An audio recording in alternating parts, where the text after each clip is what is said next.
எங்களின் உயிரோடும் உணர்வோடும் கலந்து வாழுகின்ற அன்பு உறவுகள் அனைவருக்கும் வணக்கம். இங்கே நாம் தமிழர் கட்சியினுடைய வேட்பாளர் என் அன்பு தங்கை சீதாலட்சுமி அவர்களுக்கு வாக்கு கேட்டு வலிமை சேர்ப்பதற்காக வந்திருக்கிற என்னுடைய அன்பிற்கினிய தம்பி அருள் திரு சகாயராஜ் அவர்களுக்கும் எங்களுடைய போற்றுதலுக்கும் வணக்கத்திற்கும் உரிய பேராயர் ஐயா சாமி யேசுதாஸ் அவர்களுக்கும் தன்மானமும் இனமானமும் கொண்டு ஏற்றுக்கொண்ட தத்துவத்தில் தடுமாற்றம் இல்லாது தடமாற்றமும் இல்லாது உண்மையும் நேர்மையுமாக பயணித்துக் கொண்டிருக்கிற தன்னுடைய தமிழால் தனித்திறன் பெற்ற தர்க்க அறிவால் எல்லோரையும் திகைக்கவும் திணறவும் வைத்துக் கொண்டிருக்கிற என்னுடைய உயிருக்கினிய அண்ணன் புரட்சி தமிழர் பறையர் பேரவையினுடைய நிறுவன தலைவர் ஏர்போர்ட் மூர்த்தி அவர்களுக்கும் என்னுடைய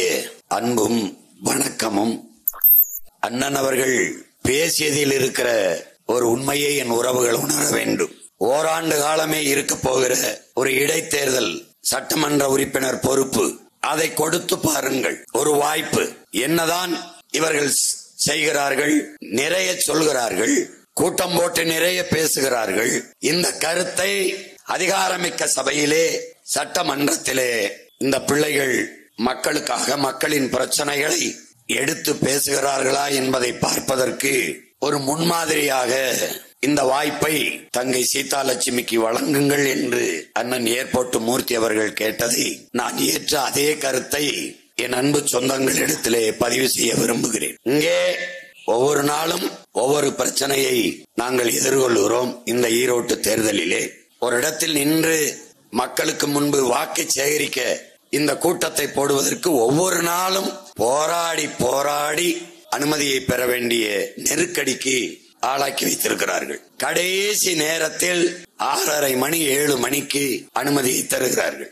இப்படிப்பட்ட ஒரு ஜனநாயகத்தை, மக்களாட்சியை நீங்கள் எந்த கொடிய சர்வாதிகார கொடுங்கோன்மை ஆட்சியில் கூட நீங்கள் பார்க்க முடியாது. இதை இங்கே வாக்கு சேகரிக்கிற போது ஆட்சி அதிகாரத்தில் இருக்கிற ஒரு கட்சி திமுக அதுதான் போட்டியிடுகிறது.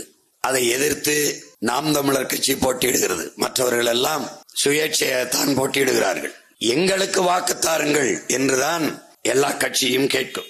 எங்களுக்கு போடவில்லை என்றாலும் பரவாயில்லை, சீமான் கட்சிக்கு நாம் தமிழர் கட்சிக்கு மைக்கு சின்னத்திற்கு மட்டும் போட்டு விடாதீர்கள் என்று வாக்கு கேட்பது வரலாற்றிலேயே முதன்முறையாக இப்போதுதான் நடக்கிறது. அனைத்து இந்திய அண்ணா திராவிட முன்னேற்ற கழகத்திடம் போய் திமுக காரர்கள் சீமானை வளரவிட்டு விட்டால் உங்களுக்கு ஆபத்தாகிவிடும், அதனால் அவருக்கு உங்கள் கட்சிக்காரர்கள் வாக்கு செலுத்தி விடாமல் பார்த்துக் கொள்ளுங்கள். பாரதிய ஜனதாவிடம் போய் சீமான் கட்டுத்தொகை வாங்கி டெபாசிட் வாங்கி நிறைய வாக்கு வாங்கி வளர்ந்து விட்டால் நீங்கள் என்ன ஆவீர்கள்? அதனால் உங்கள் கட்சிக்காரர்கள் நாம் தமிழர் கட்சிக்கு வாக்கு செலுத்தாமல் பார்த்துக் கொள்ளுங்கள். இப்போது என் அன்பு சொந்தங்கள் அறிந்திருப்பீர்கள், தமிழ் தேசிய அரசியல் இவர்களுக்கு எவ்வளவு பெரிய அச்சுறுத்தலாக இருக்கிறது என்பதை நீங்கள் புரிந்து கொள்ள வேண்டும்.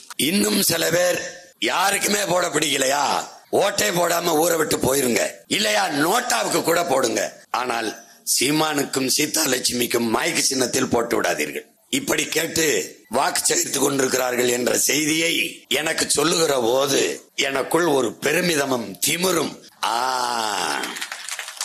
அந்த பயம் வெறும் 25,000 விடுதலை புலி வீரர்களை எதிர்த்து வீழ்த்த உலக நாடுகள் 20 நாடுகளின் துணையோடு போரை செய்த சிங்களர்களை நினைத்து நாங்கள் நினைப்போம், ஒற்றை மகன் உலக நாடுகளின் படையோடு 20 நாடுகளின் துணை கொண்டுதான் இறுதி போரில் விடுதலை புலிகளை வென்றோம் என்று ராஜபக்சேயும் கோத்தபாய ராஜபக்சேயும் பேட்டி கொடுத்தது இன்றும் இருக்கிறது. அவனுடைய பிள்ளைகள் எங்களை, எளிய பிள்ளைகள் எங்களை வீழ்த்துவதற்கு இத்தனை கட்சிகளோடு கூட்டணி வைத்த கட்சி எல்லோரையும் திரட்டிக் கொண்டு அவனுக்கு போட்டு விடாதீர்கள் என்று சொல்லுகிற போது ஒன்றுதான் சொல்ல தோன்றுகிறது, அந்த பயம் உங்களுக்கு இருக்கட்டும். அறிவார்ந்த பெருமக்களே, கற்றுக்கொண்டிருக்கிற என் அன்பு தம்பி தங்கைகளே, நோட்டாவிற்கு வாக்கு செலுத்துவது என்பது எந்த மாறுதலையும் இந்த மண்ணில் தராது. சுவையுள்ள உணவை சமைத்து நன்றாக சமைத்து நாமும் உண்ணாமல் யாருக்கும் பரிமாறாமல் குப்பையில் கொட்டுவது எப்படிப்பட்ட செயலோ, மிகவும் மதிப்பு மிக்க நமது வாக்கை அநீதிக்கு எதிராக, அடக்குமுறை ஒடுக்குமுறைக்கு எதிராக, ஊழல் லஞ்சம் என்ற முறைகேடான அதிகாரத்திற்கு எதிராக ஏந்தாமல், அதை பயன்படுத்தாமல், இதையெல்லாம் வீழ்த்தி ஒரு நல்ல அரசியலை உருவாக்கி நல்ல ஆட்சியை மலரச் செய்வதற்கு பயன்படுத்தாமல் அதை குப்பையில் கொட்டினால் எப்படிப்பட்ட செயலோ அப்படிப்பட்ட செயலாகத்தான் இது மாறும். 1,00,000 பேர் ஒன்று திரண்டு இதில் எந்த கட்சிக்கும் வாக்கு செலுத்த வேண்டாம் என்று முடிவெடுத்து நோட்டாவிற்கு செலுத்தினால் நோட்டா வெற்றி பெற்றது என்று தேர்தல் ஆணையம் அறிவிக்காது. ஒரே ஒரு ஓட்டு ஒரு வேட்பாளர் பெற்றிருந்தால் கூட ஒற்றை ஓட்டில் இவர் வெற்றி பெற்றார் என்றுதான் சொல்லும். இதான் இங்க இருக்கிற அமைப்பு, இங்கே இருக்கிற மக்களாட்சியின் மகத்துவம் இதுதான். அதனால் வலிமை மிக்க மதிப்பு மிக்க உங்க வாக்கை முறையாக பயன்படுத்துங்கள்.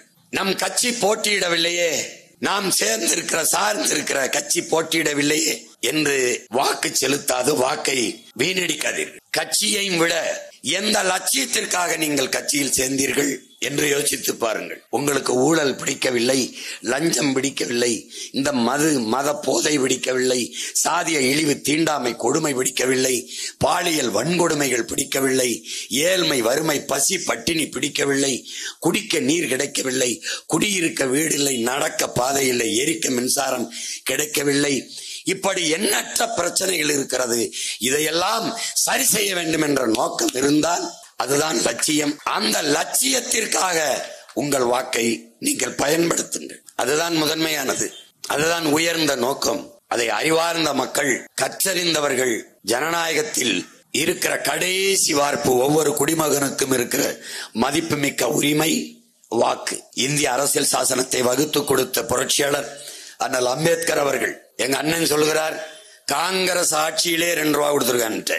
அதை பேரறிஞர் அண்ணா அவர்கள் பேசுகிற போது, இந்த காங்கிரசார் ஓட்டுக்கு காசு கொடுப்பானேன், அந்த காசை வாங்கி கொண்டு எங்களுக்கே ஓட்டு போட வேண்டும் என்று 7 கடல் தாண்டி 7 மலை தாண்டி இருக்கிற வெங்கடாசலபதி அழைத்து கொண்டு வந்து அந்த படத்திலே அடித்து சத்தியம் வாங்குவானேன் இந்த காங்கிரஸ்கார் என்று பேரறிஞர் அண்ணா பேசியது இருக்கு. அந்த காங்கிரஸ்காருக்கும் சேர்த்து ஓட்டுக்கு 5000 கொடுக்கிற வேலையை அண்ணாவின் பெயரை சொல்லி கட்சி நடத்துகிறவர்களை செய்வதுதான் இந்த திராவிடம். அண்ணாவின் பெயரை சொல்லி கட்சி நடத்துவர்கள் தான். அந்த பேரறிஞர் அண்ணா அவர்கள் சொல்லுகிறார்கள், தங்கத்தை யாராவது தவிட்டிற்கு விற்பானா?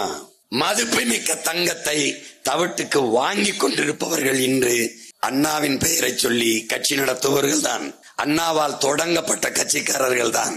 அண்ணல் அம்பேத்கர் அவர்கள் அன்றைக்கே மதிப்புமிக்க நம் உரிமைகளை, அதாவது வாக்கை சில ரொட்டி துண்டுகளுக்காக விற்பதென்பது அவமானகரமானது என்று பதிவு செய்கிறார்கள். அன்னைக்கே ஓட்டு காசு கொடுக்க ஆரம்பிச்சிருக்கான். நம்முடைய தாத்தா தெய்வ திருமகன் முத்துராமலிங்க தேவர் அவர்கள், ஓட்டுக்கு காசு கொடுப்பவன் பாவி, அந்த காசை வாங்கி கொண்டு ஓட்டு போடுபவன் தேச துரோகி என்று சொல்கிறார்கள்.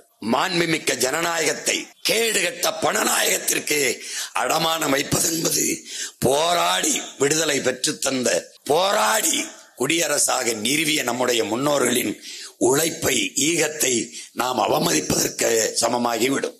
எனவே அறிவார்ந்த பெருமக்கள், என்னிலும் இளைய என் தம்பி தங்கிகள் மிகவும் ஆழ்ந்து தெளிந்து யோசித்து வாக்கை செலுத்த வேண்டிய வரலாற்று கடமை உங்கள் முன்னால் நிற்கிறது என்பதை நீங்கள் உணர்ந்து கொள்ள வேண்டும். இங்கே நவீன தமிழகத்தை உருவாக்கியது இந்த திராவிடம் தான் என்று நம்முடைய மதிப்பிற்குரிய ஐயா முதல்வர் ஸ்டாலின் அவர்கள் சொல்கிறார். அப்படி என்ன இந்த தமிழகம் நவீன தமிழகமாக என்ன மாறிவிட்டது? ஈரோட்டை எடுத்துக்கிறீர்கள், பாதாள சாக்கடை, கழிவுநீர் வழிந்து ஓடுவதற்கு காவாய் இல்லை. இன்றைக்கு ஒன்றும் இந்த நகரம் புதிதாக உருவாக்கப்பட்டது ஒன்றிலேயே. இன்றைக்கு ஒன்றும் இங்கே சட்டமன்ற உறுப்பினரோ அல்லது மாமன்ற உறுப்பினரோ பாராளுமன்ற உறுப்பினரோ அமைச்சர் பெருமக்களோ இன்றைக்கு ஒன்றும் தேர்வு செய்யப்படவில்லையே. பல ஆண்டுகளாக இங்கே கட்சி ஆட்சி நிர்வாகம் எல்லாம் நடந்து கொண்டிருக்கிறது. இந்த அடிப்படை வசதியை கூட நிறைவேற்றவில்லை. தமிழகத்தின் தலைநகர் சென்னையில் கூட மழைநீர் கழிவுநீர் வழிந்து ஓட காவாய் இன்று வரை கட்டப்படவில்லை, வெட்டப்படவில்லை. ஆனால் ஒவ்வொரு முறையும் ஆட்சி அமைக்கிற போது மாறி மாறி ஆண்ட இரு கட்சிகளும் மழைநீர் கழிவுநீர் வழிந்து ஓட காவாய் வெட்டுவதற்கு கட்டுவதற்கென்று பல ஆயிரம் கோடிகளை ஒதுக்குகிறார்கள். அந்த பணம் எங்கே? மின்சாரம் இல்லாது எந்த இயக்கமும் இல்லை. ஆனால் அந்த மின்சாரத்தை இத்தனை ஆண்டுகளில் தடையற்று தன் மக்களுக்கு கிடைப்பதற்கு மின் உற்பத்தி திட்டம் இருக்கிறதா என்றால் இல்லை. இலவச மின்சாரத்தை வேளாண் பெருங்குடி மக்களுக்கு கொடுக்கிறோம் என்கிறார்கள். எத்தனை மணி நேரம் இலவச மின்சாரம் கொடுக்கிறார்கள் என்றால் கணக்கில்லை. எந்த அடிப்படை கட்டமைப்பில் நம்முடைய மாநிலம் வளர்ந்திருக்கிறது? இந்தியாவிலேயே அதிக கடன் பெற்ற மாநிலமாக தமிழ்நாடு இருக்கிறது. இதுவரை 8.5 லட்சம் கோடிகளை கடனாக பெற்றிருக்கிறது. இந்த ஆட்சி முடிந்து கீழே இறங்கும் போது 10 லட்சம் கோடியை தொடுவதற்கு வாய்ப்பு இருக்கிறது. இந்த 8.5 லட்சம் கோடியில் நிறைவேற்றப்பட்ட ஒரே ஒரு நலத்திட்டம் ஒன்று 300 பெண்கள் படிக்கிற, நம் தங்கைகள் படிக்கிற அரசு பள்ளிக்கூடத்தில் ஒரே ஒரு கழிவறை. இது நவீன தமிழகத்தில் வருகிறது. ஒரே ஒரு கழிவறை. அரசு பள்ளிக்கூடங்கள் எல்லாம், என் அருமை தம்பி தங்கைகளே, பேரன்புமிக்க என் பெற்றோர்களே, போய் பாருங்கள். உங்கள் ஊரில் இருக்கிற அரசு பள்ளிக்கூடத்தை போய் பாருங்கள். சுடுகாடு போல இருக்கும். மதில் சுவர், இருந்து படிக்கிற தரை, எழுதி படிக்கிற பலகை, எதுவுமே. ஒரு கழிவறை இருக்காது, விளையாட்டு திடல் இருக்காது, எந்த சுற்றுச்சூழல் சுகாதாரமாக இருக்காது, எந்த அடிப்படை வசதியும் இல்லாது சுடுகாடு போல அறிவை வளர்க்கும் கழிவறை. ஒரு நாட்டின் வளத்திலேயே ஆகப்பெரிய வளம் அறிவு வளம்தான். ஒரு நாட்டின் எதிர்காலம் அந்த நாட்டின் வகுப்பறையில் தான் தீர்மானிக்கப்படுகிறது, உருவாகிறது என்கிறார்கள். அப்படி அறிவை வளர்க்கும் கருவறை, வகுப்பறை எப்படி இருக்கிறது என்பதை பாருங்கள். அரசு பள்ளி கல்லூரிகளின் கட்டமைப்பை, கட்டிடங்களை பாருங்கள். ஆனால் இவர்களை அடக்கம் பண்ணியிருக்கிற, புதைத்திருக்கிற சமாதிகளை போய் பாருங்கள். என்னோடு வாருங்கள். என் அண்ணன் ஏர்போர்ட் மூர்த்தி அவர்கள் கூட அதைத்தான் சொல்லுகிறார்கள். இவர்களை எல்லாரையும் எங்களுடைய தாய்மண் தமிழ்மண் உள்வாங்கிக் கொண்டிருக்கிறது. ஆனால் இவர்கள் சமாதியை சென்னை மெரினா கடற்கரையில் வந்து பாருங்கள். குறிப்பாக ஐயா கருணாநிதி அவர்களுடைய நினைவிடத்தை வந்து பாருங்கள். எத்தனை கோடிகளை கொட்டி நட்சத்திர விடுதி போல அந்த சமாதி புதைகுழி கட்டப்பட்டிருக்கிறது என்பதை பாருங்கள். அரசு பள்ளிக்கூடம், கல்லூரிகள் எப்படி இருக்கிறது, சுடுகாடு போல சுடுகாடு எப்படி இருக்கிறது என்று ஒரு தடவை பாருங்கள். இதுதான் நவீன தமிழகத்தை கட்டமைத்த திராவிடம். இவர்கள் கற்பித்த பகுத்தறிவு, இவர்கள் கற்பித்த கடவுள் மறுப்பு.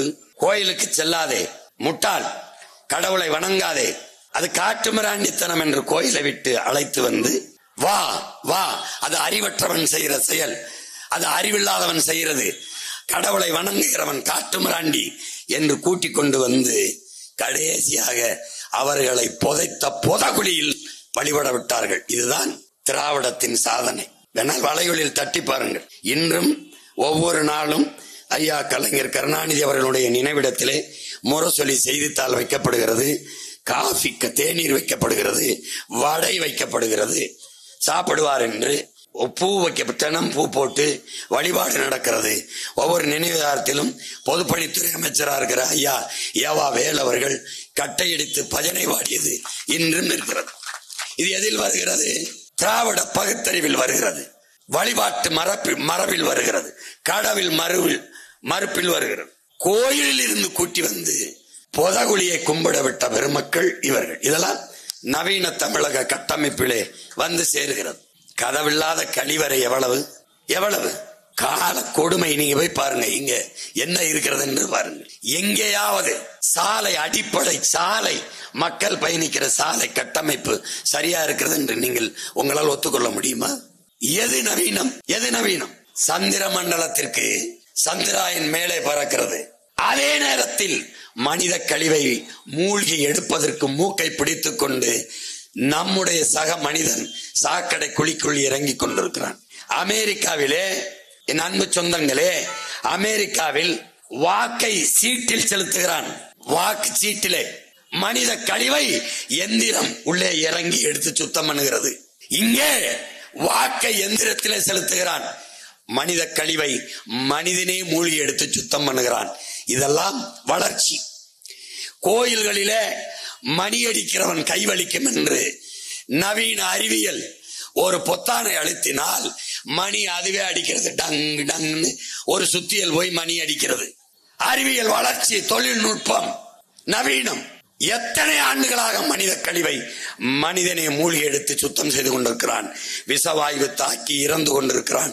இதற்கு ஏன் மாற்று கண்டுபிடிக்கப்படவில்லை? ஏனால் மணி அடிப்பவன் ஏன் ஆள் இல்லை, மலத்தை அள்ளி சுத்தம் பண்ணுகிறவன் ஏன் ஆள்? அதனால் நீ அதை பத்தி கவலைப்படவில்லை. எதில் இருக்கிறது நவீனம்? எங்கே இருக்கிறது? வார்த்தையில் நவீன தமிழகத்தை படைத்தது இந்த திராவிடம். எங்க அண்ணன் சொல்ற 200 ரூபாய் 2 ரூபா கொடுத்துருக்காங்க காங்கிரஸ். அப்போ இப்போ 2000 3000 4000 5000 என்று கொடுத்து வாக்கை பறிப்பதுதான் நவீன தமிழகத்தை படைத்த திராவிடத்தின் சாதனை. 60 ஆண்டுகள் ஆட்சி செய்து இலவசமாக அரிசி போட்டால் தான் அதை வாங்கி சாப்பிட்டு வயிறு வளர்த்து உயிர் பிழைக்க முடியும் என்கிற ஏழ்மை வறுமை நிலையில் என் இன மக்களை வைத்ததுதான் நவீன தமிழக படைப்பு, நவீன தமிழகத்தை உருவாக்கிய திராவிடர்களின் சாதனை. சொல்லிக்கொண்டே போகலாம். மாற்று மாற்று என்று பேசிக் கொண்டிருக்கிறோம். மாற்றம் என்பது சொல்லல்ல, செயல். நாமே மாற்று, நாம் தமிழரை மாற்று என்ற முழக்கத்தை உங்கள் பிள்ளைகள் தொடர்ச்சியாக முன்வைக்கிறோம். என்ன மாற்று? எப்படிப்பட்ட மாற்று? எதிலிருந்து மாற்று? எந்த கட்சி ஆட்சிகளில் இருந்து மாற்று? கல்வி, ஏழைக்கு ஒரு கல்வி, பணக்காரனுக்கு ஒரு கல்வி என்று இருக்கிறது. தனியார் பள்ளிக்கூடங்களுக்கு சென்றால் தரமான கல்வி, தனியார் மருத்துவமனைக்கு சென்றால் தரமான மருத்துவம்.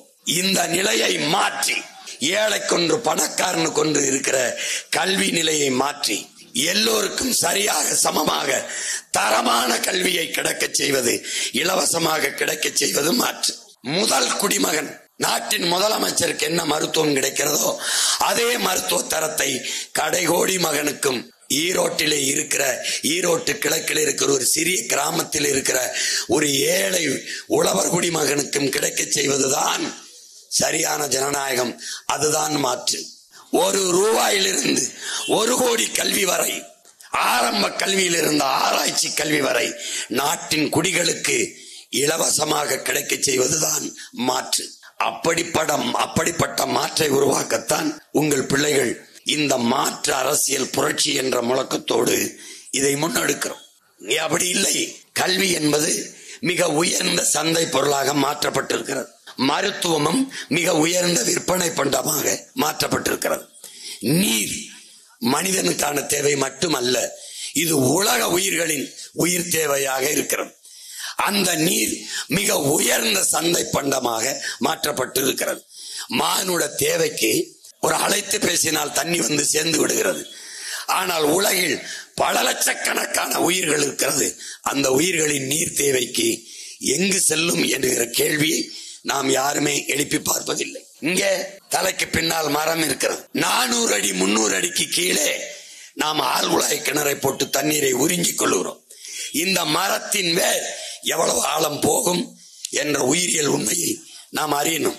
400 அடி 500 அடிக்கு கீழே போய் ஆழ்குழாய் மூலமாக தண்ணீரை உறிஞ்சி விட்டால் மற்ற மரங்கள், செடிகள், கொடிகள் தங்களின் உயிர் தேவையான நீர் தேவைக்கு என்ன செய்யும் என்ற சிந்தனை என்று வருகிறதோ அன்றுதான் இந்த உலகம், இந்த பூமி பாதுகாப்பாக வாழும். அறிவார்ந்த பெருமக்களே, நாம் வணங்குவதற்கு பல லட்சக்கணக்கான சாமிகள் இருக்கிறது. ஆனால் வாழ்வதற்கு ஒரே ஒரு பூமி தான் இருக்கிறது. அந்த பூமியை காப்பாற்ற இந்த பெருநிலத்தில் இல்லை, இந்த பூமி பந்திலேயே அரசியல் செய்ய ஒரே ஒரு கட்சி தான் இருக்கிறது. அது நாம் தமிழர் கட்சி மட்டும்தான் இருக்கிறது. வேற யாரும் இதை பேச மாட்டார்கள். சாதி பேசுவார்கள், மதம் சொல்வார்கள், சாமியை பேசுவார்கள். இது எல்லாம் கடந்து வாழுகிற பூமியை காப்பாற்ற வாருங்கள் என் மக்களே, அதற்காக வாக்கை தாருங்கள் என் சொந்தங்களே என்று சொல்லி உங்கள் முன்னால் நிற்கிற ஒரே அரசியல் இயக்கம் நாம் தமிழர் கட்சி மட்டும்தான். இங்கே பேசிய என்னுடைய அண்ணன் ஏர்போர்ட் மூர்த்தி கூட என் மீது சுமத்தப்பட்ட சாதிய இழிவை, தீண்டாமை கொடுமையை, என் மீது சுமத்த இருக்கிற ஏழ்மை வறுமையை, எனக்கு சுவாசிக்க காற்று இல்லை, நான் நஞ்சை சுவாசிக்கிறேன், கந்தக தூசியை சுவாசிக்கிறேன், பெட்ரோல் டீசல் இதை எரித்து வெளியிடுகிற நச்சு புகையை நான் சுவாசிக்கிறேன், காற்றை இல்லாது கந்தக துகளை சுவாசிக்கிறேன், நான் குடிக்கிற நீர் மனிதன் உயிர்கள் குடிக்கிற திறனை இழந்து நஞ்சாக இருக்கிறது, அதை குடித்துக் கொண்டிருக்கிறேன். நான் உண்கிற உணவு உணவல்ல, விஷத்தை நச்சு பண்டத்தை உண்டு கொண்டிருக்கிறேன். உங்களால் திராட்சை பழத்தை அப்படியே வாங்கி உண்ண முடியுமா? உங்களால் நம்பிக்கையோடு வாழைப்பழத்தை சாப்பிட முடியுமா? உங்களால் மாம்பழத்தை அப்படியே அறுத்து சாப்பிட முடியுமா? இல்லை. ஒரே நேரத்தில் மொத்தமாக பழுக்க வைக்க வேண்டும் என்று கற்களை வைத்து பழுக்க வைத்து அதை அப்படியே அறுத்து சாப்பிட்டால் வாய் வெந்து புண்ணாகி எண்ணற்ற நோய்களை பரப்பிக் கொண்டிருக்கிறார்கள். 3 வயது குழந்தைக்கு புற்றுநோய் வருகிறது, நம் தாய்க்கு மார்பு புற்றுநோய் வருகிறது என்றால் காரணம் என்ன? தாயின் மார்பில் பால் குடித்ததை தவிர ஒன்றும் செய்யாத குழந்தைக்கு புற்று வருகிறது என்றால் தாய்ப்பால் நஞ்சாகி இருக்கிறது. தாய்ப்பால் ஏன் நஞ்சானது? தாய் உண்ட உணவு நஞ்சாகி இருக்கிறது. தாய் என்ன உணவு உண்டால்? காய்கறிகள் தான். அப்ப நாம் உணவை விளைய வைக்காமல் விஷத்தை விளைவித்துக் கொண்டிருக்கிறோம். இதைத்தான் எங்கள் பெரிய தகப்பன் நஞ்சில்லா உணவு, அதுவே நம் கனவு என்றார். வேளாண்மை என்பதே என் உடன் பிறந்தார்களே, வேளாண்மை என்பதே இயற்கை தான். பிறகு இயற்கை வேளாண்மை என்ற சொல் ஏன் வந்தது? செயற்கையாக என்ன நடந்தது? நச்சு உரங்களை, வேதி உப்புக்களை நாம் செடி கொடிகள் நாத்து எல்லாவற்றிலும் அந்த வேர்களில் கொட்டி விஷத்தை விளைய வைத்தோம். அது எவ்வளவு பெரிய பேராபத்து என்பதை உணராமல் இன்றும் நாம் வாழ்ந்து கொண்டிருக்கிறோம். தேனீக்கள் என்ற இனம் பூச்சி செத்து போனால் 4 ஆண்டுகள் கூட மனிதர்கள் வாழ முடியாது என்று ஆல்பர்ட் ஐன்ஸ்டீன் சொல்றார். தேனீக்களுக்கும் மனித உயிர்களுக்கும் என்ன சம்பந்தம்? தேனீக்கள் ஏன் செத்து போகுது? வண்ணத்து பூச்சி, பூச்சி, வண்டு, தேனீக்கள் இவை இல்லை என்றால் எல்லா செடிகளும், எல்லா நாற்றுக்களும், எல்லா மரங்களும் பூக்கும், காய்க்காது. இந்த சீத்தாப்பழம், இந்த கொய்யாப்பழம், இந்த தக்காளி, இந்த சொரக்காய், இந்த பூசணிக்காய், இந்த கத்திரி, எல்லா பூவிலும் தேனீக்கள், பூச்சிகள், வண்டுகள், வண்ணத்து பூச்சிகள் தன் உணவு தேவைக்காக தேனை உண்ண போகும். அந்த தேனை உண்டு விட்டு அடுத்த செடிக்கு போகும், அடுத்த பூவில் போய் உட்காரும். இந்த பூவில் ஒட்டிய மகரந்த துகள்களை அந்த பூவுக்கு கடத்தும், அந்த பூவில் ஒட்டிய மகரந்த துகள்களை அடுத்த பூவுக்கு கடத்தும். இப்படி இந்த மகரந்தை கடத்தி விடுவதால் அந்த பூக்கள் சூழ் கொண்டு கரு கொண்டு காய்க்கும். இதுதான் இயற்கையின் விதி. இந்த பூச்சி செத்து போனால் பூக்கும், காய்க்காது. காய்க்கவில்லை என்றால் விளைச்சல் குறையும், உணவு தேவை குறையும், வறுமை பெருகும், பட்டினி பசியால் மக்கள் சாவார்கள். இப்போது இந்த வண்ணத்து பூச்சி, தேனீக்கள் எல்லாம் செத்து போனது. பெரிய பெரிய பண்ணைகளிலே வேலைக்கு ஆள்களை வைத்து இந்த பூவையும் இந்த பூவையும் உரசி உரசி மனிதன் மகரந்தத்தை கடத்தி கொண்டிருக்கிறான். இங்கே பேசிய என்னுடைய அண்ணன் ஏர்போர்ட் மூர்த்தி சொன்னார்கள், 11 விழுக்காட்டு மக்கள், ஆண் பிள்ளைகள் குழந்தை வருகிற திறனை இழந்து கொண்டிருக்கிறார்கள் என்று. என் அன்பு தம்பி தங்கைகளே, அறிவார்ந்த பெருமக்களே, சரியாக 1/4 நூற்றாண்டுக்கு முன்பு பிறப்பின் விகிதத்தை கட்டுப்படுத்த அம்மையார் இந்திரா காந்தி ஆட்சி காலத்தில் ஒரு 30-35 ஆண்டுக்கு முன்பு குடும்ப கட்டுப்பாடு 20 அம்ச திட்டத்திலே ஃபேமிலி பிளானிங் என்ற ஒன்றை கொண்டு வந்தார்கள். அதிலே 2 குழந்தைகளுக்கு மேல் வேணாம், பிறப்பு விகிதத்தை கட்டுப்படுத்த வேண்டும். இது எதற்கு? மால்தஸினுடைய கோட்பாடு. மால்தஸ் பொருளாதார மேதை. அவன் என்ன சொல்லுகிறான்? உற்பத்தி 1 கூட்டல் 1 2 கூட்டல் 1 2 இப்படி கூட்டல் விகிதத்தில் உற்பத்தி ப்ரொடக்ஷன் ஏறிக்கொண்டிருக்கிறது. ஆனால் பாப்புலேஷன், மக்கள் உற்பத்தி, மக்கள் பெருக்கம் 2 × 2 × 2 என்று பெருக்கல் விகிதத்தில் போய்கொண்டிருக்கிறது.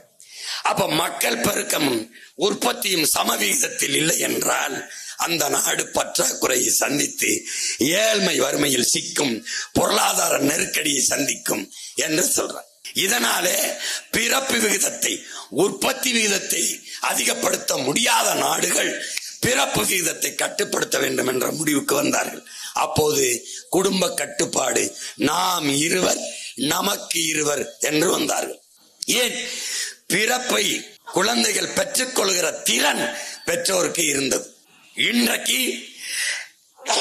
அன்றைக்கு நாம் இருவர் நமக்கு இருவர் என்று ஆசிரிய பெருமக்களை கூடுதல் பணிக்கு அமர்த்தி வீடு வீடுக்கு சென்று தாய்மார்களை, பெற்றோர்களை, அவர்களை திரும்ப திரும்ப பேசி கருத்தடை செய்தார்கள். ஃபேமிலி பிளானிங் என்று கருத்தடை செய்தார்கள். குடும்ப கட்டுப்பாடு என்ற ஒன்றை சொன்னார்கள்.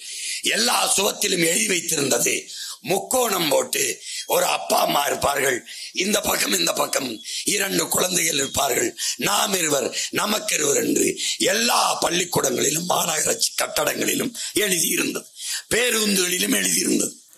பிறகு கொஞ்ச நாள் இருந்தது நாம் இருவர் நமக்கு ஒருவர் என்று எழுதி வைத்தார்கள். கொஞ்ச நாள் போனது, இன்று நாம் இருவர் நமக்கதற்கு இன்னொருவர் என்று எழுதிவிட்டார்கள். இப்போது குழந்தை பெறுகிற திறன் சுத்தமாக இல்லாததனால் செயற்கை கருத்தரிப்பு முறை தெருவுக்கு 2 வந்து நாங்கள் ஐஸ்வர்யா வந்தோம், எங்களுக்கும் ஒரு குழந்தை என்று விளம்பரங்கள் கூவி கூவி அழைக்கிறது. தெருவுக்கு 2 செயற்கை கருத்தரிப்பு மையங்கள் உருவாகிவிட்டது என்றால் இந்த நாடு 4 நூற்றாண்டுகளில் எவ்வளவு பெரிய மாறுதலை சந்தித்திருக்கிறது என்று பாருங்கள்.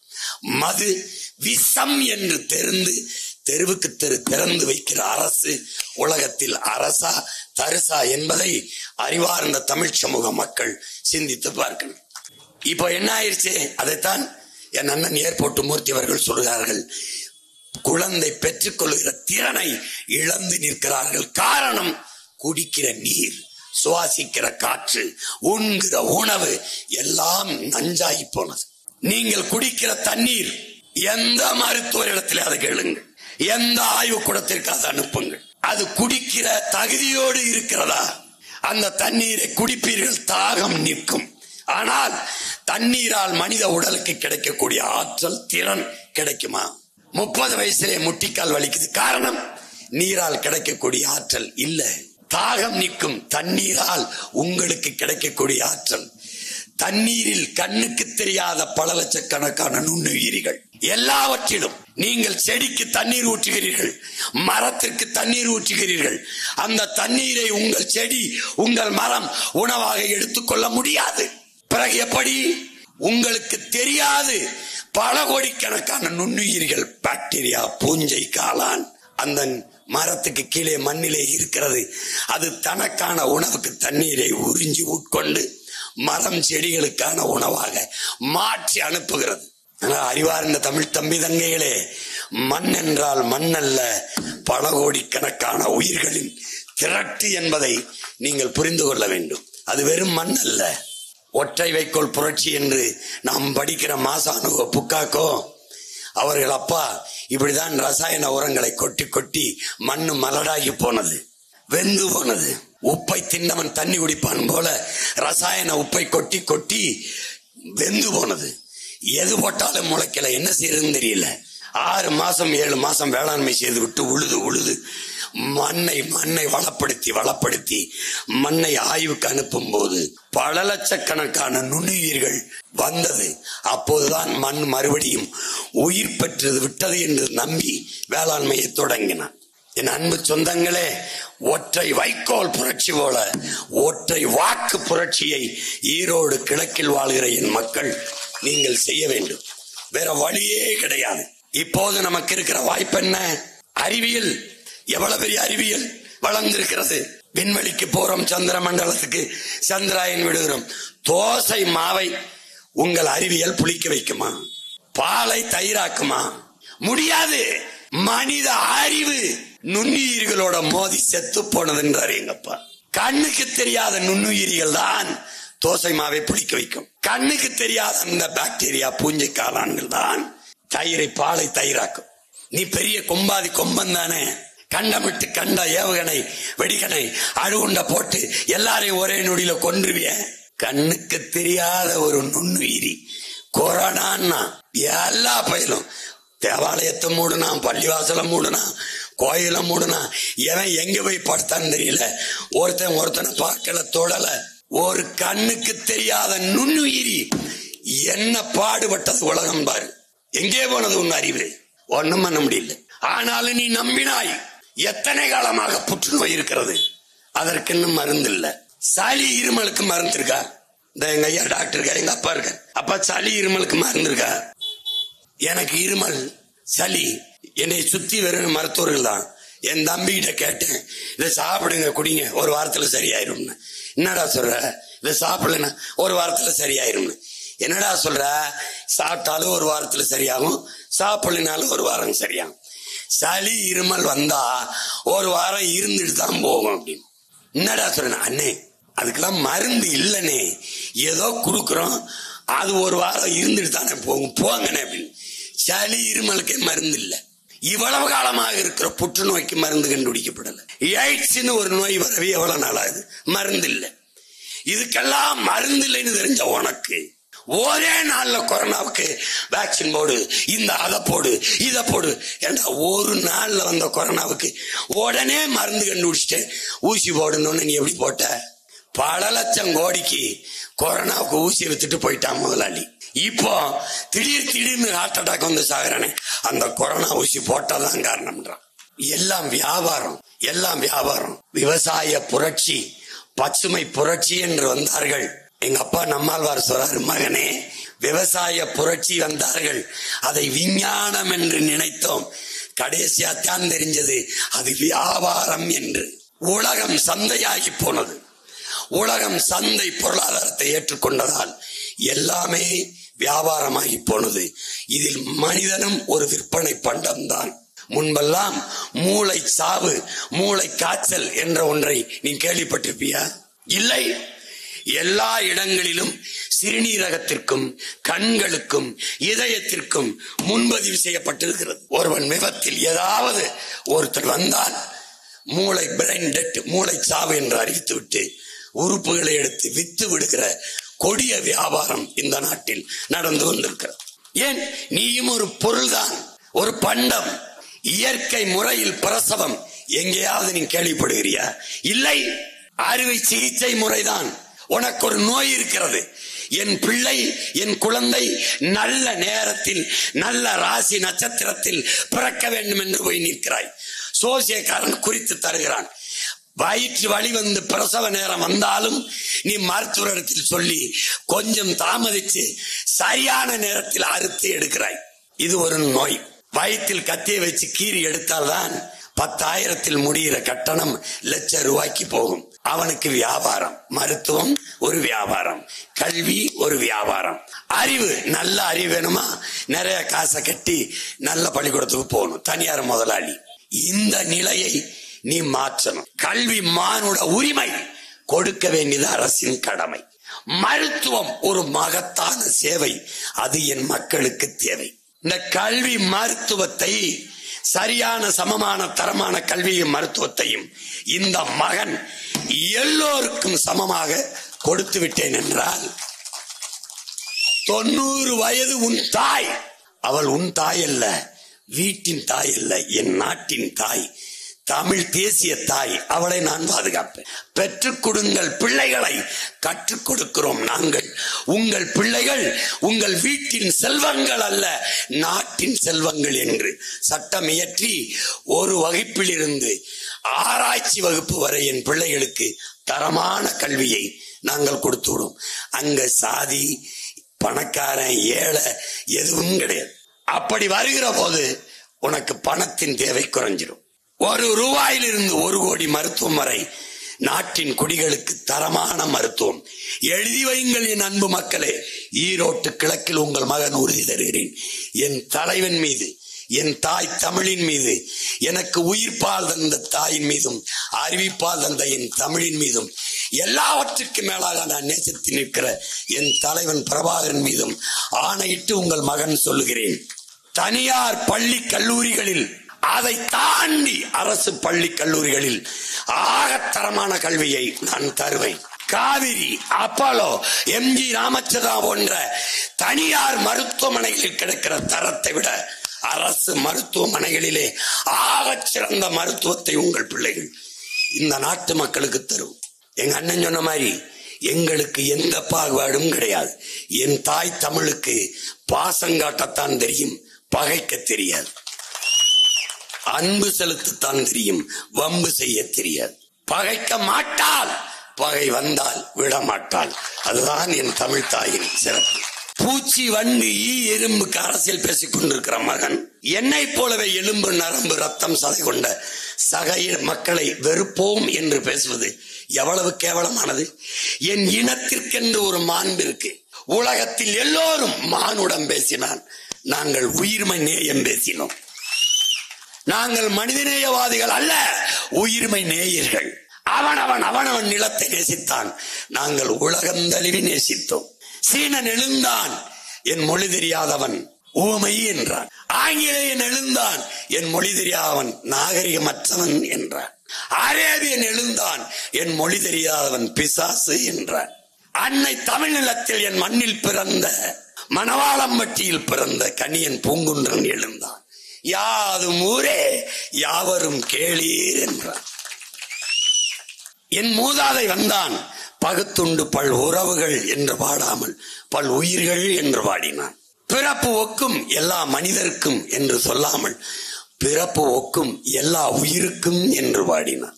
அறிவார்ந்த பெருமக்களே, ஒருவன் கேட்டு ஒரு பொருளை கொடுப்பது கொடைதான், ஆனால் அது சிறந்த கொடை அல்ல. ஒருவன் கேட்காமலே கொடுப்பது, முகம் வாடி இருக்கிறதே, பசியோடு இருப்பான் போலவே 200 ரூபாய் கொடுத்து சாப்பிட்டு விட்டு வா என்று சொல்வது கொடைதான்.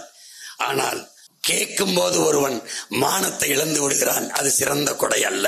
கேட்காமல் கொடுப்பது கொடைதான், ஆனால் அதுவும் சிறந்த கொடை அல்ல. எது சிறந்த கொடை? கேட்கும் திறனற்ற உயிர்களுக்கு கொடுக்கிற கொடைதான் ஆக சிறந்த கொடை என்று தமிழிலே புறப்பொருள் வெண்பாமாலை பாடுகிறது. அந்த வகையிலே கேட்காத முல்லை கொடிக்கு தேரை விட்டு விட்டு போன என் பாட்டன் பாரியும், கேட்காத மயிலுக்கு போர்வையை போத்திவிட்ட பேகனும் தான் ஆக சிறந்த கொடை வள்ளல்கள் என்று என்னுடைய இலக்கியம் பாடுகிறது. அந்த மரபில் வந்த நான் மற்ற சமூகத்தை, இனத்தை வெறுப்போம் என்று பேசுவது என் இனத்தின் மாண்பை, தமிழ் தேசிய மக்களின் பேரன்பை, பெருந்தன்மையை இழிவு செய்கிறது என்பது தமிழ் தேசிய பிள்ளைகளின் கருத்து.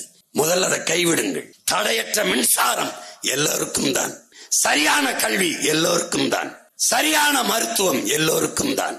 என்னரும் சொந்தங்களே, இமயவரை பறவை வாழ்ந்த இனக்கூட்டம் காலடியில் குறுகி நிற்கிறது. எல்லோருக்கும் தனித்தனி மாநிலங்கள், அவரவர் நிலத்தை அவரவர் வாழ்கிறீர்கள், ஆள்கிறீர்கள். என் நிலத்தில் ஒரே ஒரு நிலம்தான். உலகின் மூத்த மொழி தமிழ் செத்து போனது, உயிர்ப்பிக்க துடிக்கும் பிள்ளைகள். என் நிலத்தின் வளம் களவு போய் கொண்டிருக்கிறது. எங்கள் பாட்டன் பாரதி, நாளெல்லாம் பொழுதெல்லாம் எங்கள் செல்வம் கொள்ளை கொண்டு போகவோ, நாங்கள் இங்கு சாகவோ, அழுது கொண்டு இருப்போமோ, ஆண் பிள்ளைகள் அல்லமோ, உயிர் வெல்லமோ என்கிறான். தண்ணீர் விட்டா வளர்த்தோம் சர்வேசா, கண்ணீரால் காத்தோம் இப்பயிரை, கருகத்திலவோ திருவுளமோங்கிறான். இந்த நிலத்தை வளத்தை பாதுகாத்து எங்களுக்கும் பின்பு வருகிற எங்கள் தலைமுறைக்கு என் மலையை அப்படி என் பாட்டன் வங்கி நிறைய பணம் போடவில்லை, மாளிகை கட்டி தரவில்லை, விலை உயர்ந்த காரை வாங்கி வாசலிலே நிறுத்தவில்லை. ஆறை ஆறாக வைத்தான், அருவியை அருவியாக வைத்தான், மலையை மலையாக வைத்தான், ஏரியை ஏரியாக வைத்தான், காட்டை காடாக வைத்து விட்டு போனான். இன்று அது இருக்கிறதா என்பதை அறிவார்ந்த மக்கள் சிந்தித்து பாருங்கள். எங்களுக்கும் பின்னே வருகிற எங்கள் பிள்ளைகளுக்கு சுவாசிக்க காற்று, குடிக்க தண்ணீர், பசிக்கு நஞ்சில்லா உணவு, படிக்க கல்வி, படிச்சால் பார்க்க வேலை, வேலைக்கு ஏற்ற சம்பளம், அதை கொண்டு வாழ்கிற பெருமை மிக்க வாழ்வு. 5க்கும் 10க்கும் அரிசிக்கும் பருப்புக்கும் வேட்டிக்கும் சேலைக்கும் கையேந்தி நிற்கிற மானத்தை இழந்த ஈன பிளப்பில்லாது தன்மானத்தோடு என் இன மக்கள் வாழ்வதற்கான ஒரு வாய்ப்பை ஏற்படுத்தி தர வேண்டும் என்று துடிக்கிற பிள்ளைகள். அதற்காக எங்களுக்கு வாக்கு தாருங்கள். நாங்கள் இந்தி ஒழிக அல்ல, என் தம்பி துறை கூட காட்டினார், இந்தி ஒழிக அல்ல, தமிழ் வாழ்க. பெரியார் ஒழிக அல்ல எங்கள் முழக்கம், பிரபாகரன் வாழ்க. திராவிடம் ஒழிக அல்ல, தமிழ் தேசியம் வளர்க வெல்க, இதுதான் எங்கள் முழக்கம். நாங்கள் தமிழர்கள் என்று சொல்லும் போது நீங்கள் ஏன் வெறுக்கிறீர்கள், எதிர்க்கிறீர்கள்? இதுதான் எங்கள் கேள்வி. எல்லா எங்கள் பெருமையையும், எல்லா எங்கள் இன அடையாளங்களையும், என் வழிபாட்டை, என்னுடைய வரலாற்றை எல்லாவற்றையும் மறைத்து எல்லாம் நான் தந்தது, நான் செய்தது என்கிற போதுதான் தமிழ் தேசிய இனப்பிள்ளைகள் கிளர்ந்து எழுச்சியுற வேண்டிய தேவை இருக்கிறது. அதனால் உலகெங்கும் பரவி வாழ்கிற 13 கோடி மக்கள் நாங்கள். கர்நாடகாவில் வாழ்கிறோம் 1.25 கோடி. எங்களுக்கென்று என்ன அரசியல் இருக்கிறது? இல்லை. அந்த மண்ணின் மக்களோடு கரைந்து வாழ்கிறோம். ஆந்திராவிலே 36 லட்சம் 30 லட்சத்திற்கு மேலே வாழ்கிறோம். எங்களுக்கென்று என்ன அரசியல் இருக்கிறது? அந்த நிலத்தின் அரசியலோடு கரைந்து வாழ்கிறோம். கேரளாவிலே பல லட்சக்கணக்கான மக்கள். எங்களுக்கு என்ன அரசியல் இருக்கிறது? அந்த மண்ணின் மக்களோடு கரைந்து வாழ்கிறோம். மகாராஷ்டிராவில் 36 லட்சம் மக்கள் வாழ்கிறோம். எங்களுக்கு என்ன அரசியல் இருக்கிறது? அந்த மண்ணின் மக்களின் அரசியலோடு கரைந்து இணைந்து வாழ்கிறோம். லண்டனில், பிரிட்டனில், பிரான்சில், ஜெர்மனியில், நார்வேயில், அமெரிக்கா, எல்லா நாடுகளிலும் வாழ்கிறோம். அந்தந்த நாட்டில், மலேசியாவில், சிங்கப்பூரில், மாலத்தீவில், மொரிஷியஸில், எல்லா நாடுகளிலும் அந்தந்த மண்ணின் மக்கள் முன்னெடுக்கிற அரசியலோடு இணைந்து வாழ்கிறோம். இந்த நிலத்தில் தாழ்த்து வீழ்த்தப்பட்ட தமிழ் தேசிய பிள்ளைகள் தமிழ் மீட்சியுற்று, தமிழினம் எழுச்சியுற்று, தங்களுக்கான அரசியல் வலிமையை பெற்று, தங்களுக்கான அதிகாரத்தை நிறுவி அழிந்து கொண்டிருக்கிற தமிழ் தேசிய மக்களை பாதுகாப்பாக வாழ வைப்பதற்கு ஒரு அதிகாரத்தை நிறுவ துடிக்கிற போது எங்களுக்கு துணை நிற்க வேண்டியது இந்த நிலத்திலே வாழ்கிற எல்லா மக்களினுடைய பிறவி கடமை என்பதை நீங்கள் புரிந்து கொள்ள வேண்டும். இல்லை, எங்கே இருக்கிறது வெறுப்பு? எங்கே இருக்கிறது பாசிசம்? எங்கே இருக்கிறது இனவெறி? நாங்கள் தமிழர்கள் என்பதை இனவெறி என்றால் நீங்கள் ஏதோ ஒரு இனத்தின் வெறியர். நாங்கள் செய்வது வெறுப்பு அரசியல் அல்ல, தமிழ் தேசிய இனத்தின் இறையாண்மையை, உரிமை அரசியல் என்பதை நீங்கள் புரிந்து கொள்ள வேண்டும். இதை புரியாமல் திரும்ப திரும்ப நீங்கள் பேசிக் கொண்டிருப்பதுதான் தேவையற்றது. இது அறிவார்ந்த பெருமக்கள், அருந்ததிய மக்களின் இடஒதுக்கீட்டை சீமான் எதிர்க்கிறார். இல்லை, இல்லை, இடஒதுக்கீடு கொடுத்ததில் சிக்கல் இல்லை, என்னிடத்தில் இருந்து எடுத்து கொடுத்ததான் சிக்கல். பொருளாதார அடிப்படையில் பின்தங்கியவர்களுக்கு 10 விழுக்காடு எடுத்துக் கொடுத்த பெருமக்கள் எங்கிருந்து கொடுத்தீர்கள்? அதை போல அருந்ததிய மக்களுக்கு 3 விழுக்காடு இல்ல 6 விழுக்காடு கூட கொடுங்கள். பொதுவில் இருந்து எடுத்துக் கொடுங்கள். போற்றுகிறோம், கொண்டாடுகிறோம். ஆனால் என்னிலிருந்து எடுத்துக் கொடுக்கிற போது, எனக்கே போதாத போது அந்த 3 விழுக்காடை கொடுத்தீர்கள், கொடுத்து விட்டீர்கள். நான் இழந்த 3ஐ இவ்வளவு காலம் அதிகாரத்தில் இருந்த நீங்கள் திருப்பி எடுத்துக்கொண்டு வந்து அந்த 3ஐ எங்களுக்கு கொடுத்து விடுங்கள். இதான் எங்கள் போராட்டம். நீங்கள் செய்ய மாட்டீர்கள். ஆனால் நாங்கள் வந்து பழங்குடி மக்கள், ஆதி பறையர்குடி மக்கள், தேவேந்திர மக்கள் இழந்திருக்கிற இந்த 3 விழுக்காட்டை திருப்பி எடுத்து வந்து சேர்ப்போம். இதுதான், அதற்காகத்தான் நாங்கள் இந்த போராட்டத்தை தொடர்ந்து செய்து வருகிறோம். இதனாலே அறிவார்ந்த பெருமக்கள், என் அன்பு சொந்தங்கள், தேர்தலில் வாக்கு செலுத்துவது என்பது ஒரு சடங்கல்ல, ஒரு முறை அல்ல. ஜனநாயகத்தில் நமக்கு தரப்பட்டிருக்கிற மதிப்புமிக்க உரிமை என்பதை உணர்ந்து நீங்கள் வாக்கு செலுத்த வேண்டும். இந்த கட்சிக்குத்தான் நான் செலுத்துவேன் என்பது அது ஒரு நோய். இந்த சாதிக்குத்தான் செலுத்துவேன், இந்த மதத்துக்குத்தான் செலுத்துவேன் என்பது அது ஒரு போதை. பன்னெடுங்காலமாக என் இன மக்கள் மயக்கத்திலே இருக்கிறார்கள். பெரிய மயக்கம் சாதி மயக்கம், அடுத்த அதை பெரிய மயக்கம் மத மயக்கம். போதை உட்கொண்டவன், சாராயம் குடித்தவன், போதை பொருளை பயன்படுத்தியவன் படுத்து எழுந்தால் அந்த போதை தெளிந்து விடுகிறது.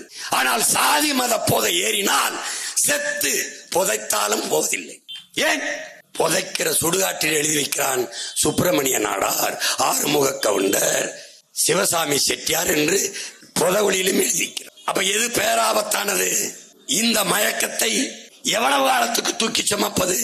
ஒரு தேசியன ஓர்மையை பிளந்து பிரிக்கிற பெரும் தீமையாக இதான் இருக்கிறது. இதைத்தான் தன்னின பகை என்று நமது முன்னவர்கள் சொல்கிறார். இந்த சாதி மத மயக்கத்திலிருந்து வெளியில வருகிற போது வாய் வழியே செலுத்துகிற சாராய போதை வருகிறது. அந்த மயக்கத்திலிருந்து தெளிந்தால் கண்ணு வழியே காது வழியே போதை ஏற்றுகிற திரை கவர்ச்சி வருகிறது. அந்த மயக்கத்திலே இருக்கிறான். திரைப்படத்தில் சண்டை போட்டு விட்டால் நிஜத்திலே எல்லாவற்றையும் வென்று விடுவார், எல்லாவற்றையும் செய்து விடுவார் என்று நடிக்கிறார். இது ஒரு மயக்கம், இது ஒரு போதை. இந்த எல்லா போதையிலிருந்தும் தெளிவுபடுத்தி வெளியிலே கொண்டு வந்து நிறுத்தினால், அடர்த்தியாக மழை கொட்டினால் எப்படி முன்னாடி இருக்கிறது கண்ணுக்கு தெரியாதோ அப்படி பண மழையால் கொட்டி என் மக்களின் கண்களை மறைத்து விடுகிறார்கள். இப்ப பேசும்போது கேட்கும் போது சரிதான் சீமான் சொல்றது, அவனுக்கு தான் ஒரு ஓட்டை போட்டு பார்ப்போமே என்று வீட்டுக்கு போனால் வீட்டு வாசல்ல நின்று 5 ஓட்டா ஓட்டுக்கு 3000 என்று எண்ணி நீட்டும் போது எல்லாம் போயிருது. இதுதான் இங்க இருக்க பிரச்சனை. இந்த இடத்தில் தான் எங்களை என்ன விலை கொடுத்தும் வாங்க முடியாது என்று தன்மானமிக்க என் மக்கள் இந்த இடத்திலே நிரூபித்து காட்டக்கூடிய ஒரு வரலாற்று வாய்ப்பு. காலம் கையெழுத்திருக்கிற ஒரு கடமை. நீங்கள் எதை நினைத்து பார்க்க வேண்டும்? இந்த மண்ணின் விடுதலைக்கு செக்கெடுத்த நம் பாட்டனை நினைத்து, இந்த மண்ணின் விடுதலைக்கு போராடி செத்த வீர மறவர்கள் முன்னோர்களை நினைவில் கொள்ள வேண்டும். தூக்கிலே தொங்கிய நம் பாட்டன் தீரன் சின்னமலை, உன் துப்பாக்கியின் தோட்டா என்னடா என் ஆட்டு புழுக்கைக்கு சமம் என்று போராடி மாண்ட வீர பாட்டன் அழகுமுத்து கொன் நினைவுக்கு வர வேண்டும். பூலித்தேவனாம் நெற்கட்டும் சேவலாம் என்ன செய்து விடுவான் என்று படை கிளப்பி வந்த ஆங்கிலேயனை புறமுதுகு காட்டு ஓட வாளையும் வேலையும் வைத்து விரட்டி அடித்த பாட்டன் பூலித்தேவன் நினைவுக்கு வர வேண்டும். பண்டார வன்னியனும் பெரும்பிடுகு முத்தரையரும் சுந்தரலிங்கனாரும் வெள்ளையத்தேவனும் வீர பெரும்பாட்டு வேலுநாச்சியாரும் மாமன்னர் மருதிருவழும் நம் மணக்கன் முன்பே வந்து வந்து போக வேண்டும். சிறைப்பட்டவன், செக்கிழுத்தவன், தூக்கிலே தொங்கியவன், இவருடைய வீரமும் தியாகமும் நமக்கு நினைவிலே வந்தால் அற்ப 1000 500க்கு நம் உரிமையை விற்கிற எண்ணம் வருமா என்று பார்க்க வேண்டும். என் இன சொந்தங்கள் உழுது விளக்கிற காட்டை விற்பான், அடமானம் வைப்பான். கட்டி வாழ்கிற வீட்டை விற்பான், கட்டிய மனைவியின் தாலியை கூட அடமானம் வைப்பான் வறுமைக்கு. ஆனால் தன்மானத்தையும் இனமானத்தையும் ஒருபோதும் அடமானம் வைக்க மாட்டான் என்பதை இந்த திராவிட கட்சிகளுக்கு ஒருமுறை காட்டுங்கள். அதனால் அறிவார்ந்த எனது மக்கள், என் அன்பு சொந்தங்கள், ஒரு மாற்றம் வேண்டும் என்று நீங்கள் விரும்புவர்களே ஆனால், ஊழல் லஞ்சத்தை விரும்பவில்லை, இந்த கொடிய வறுமையை தொலைக்க முடியவில்லை, படிக்க பிள்ளைகளுக்கு நல்ல கல்வி இல்லை, படித்து விட்டால் பார்க்க வேலை இல்லை, இப்படி எண்ணற்ற துயரங்கள் துன்பங்கள் உங்களை துரத்தி அடித்தால் அந்த துன்ப துயரத்தை துரத்தி அடிக்க உங்களிடத்திலே ஒரு வலிமை இருக்கிறது, வாய்ப்பு இருக்கிறது. அதுதான் ஒற்றை வாக்கு. நீங்கள் செலுத்துகிற வாக்கு எங்களுக்கான வெற்றிக்கல்ல, உங்களின் வெற்றிக்கு, மண்ணின் மக்களின் வெற்றிக்கு. இவர்கள் எல்லோரும் சொல்கிறார்கள், சீமானை வளர விட்டு விடாதீர்கள். நான் மண்ணில் வளர்கிற மரம் அல்ல, என் மக்களின் மனத்தில் வளர்கிற மகத்தான தத்துவத்தை கொண்டு நிற்கிற மகன். என் வளர்ச்சியை நீங்கள் வீழ்த்த முடியாது. என் அண்ணன் ஏர்போர்ட் மூர்த்தி சொன்னது போல, நான் இல்லாது போனாலும் என் அரசியலை நீங்கள் வீழ்த்த முடியாது. என்னை தவிர்க்கலாம், நான் முன்வைத்த அரசியலை நீங்கள் தவிர்க்க முடியாது. ஏனால் தலை சிறந்த தத்துவத்தை ஏற்றி நிற்கிற தமிழ் பிள்ளைகள் நாங்கள்.